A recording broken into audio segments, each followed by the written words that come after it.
For us at Kista Folk High School, this is the first time we are involved in an Erasmus Plus project.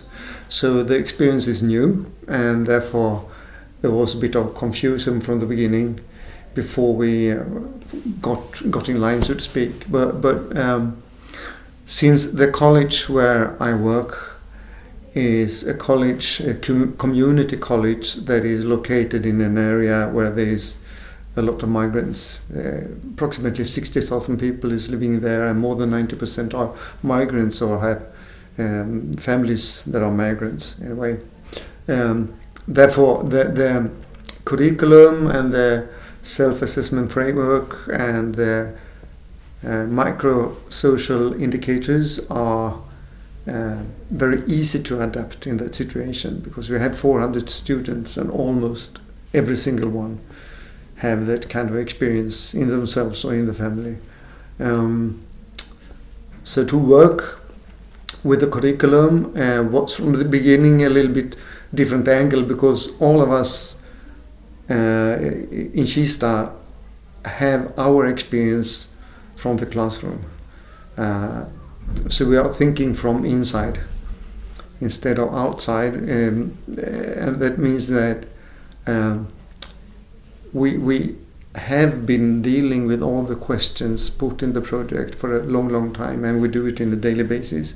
So, but that on the other hand made it very easy to adapt everything to the activities we had. So, for instance, the content in the curriculum, there was no problem for us to see the relevance in the teaching we do at Kista, the Kista Community College. So we had this team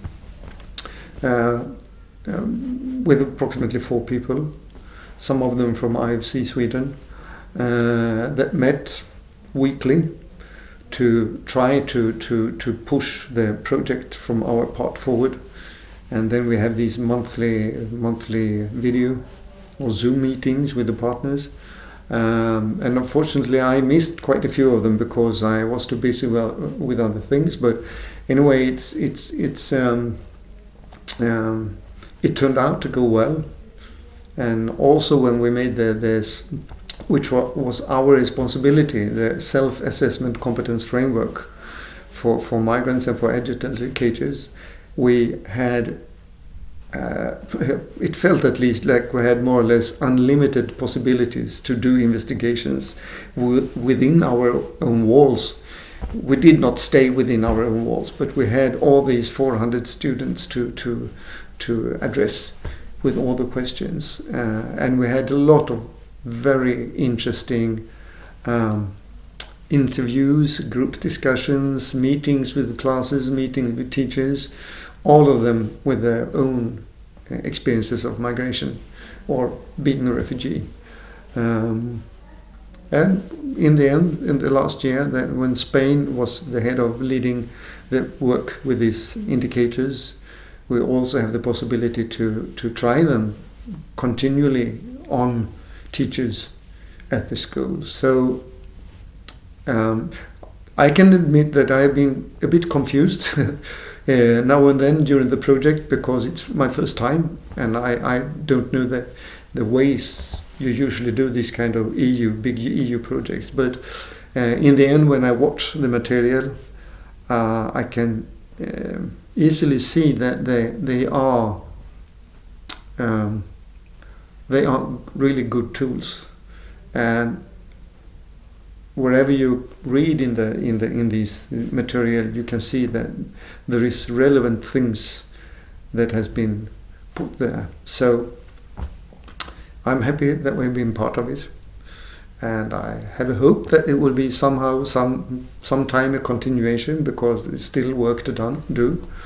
And for us, there is of course a need to forward this to policymakers, because whenever you talk to people, I think it's regardless, whoever it is, it might be a politician, servant in the state, in the education department, or a teacher, they all will agree that the life skill fields we have defined in this material is important.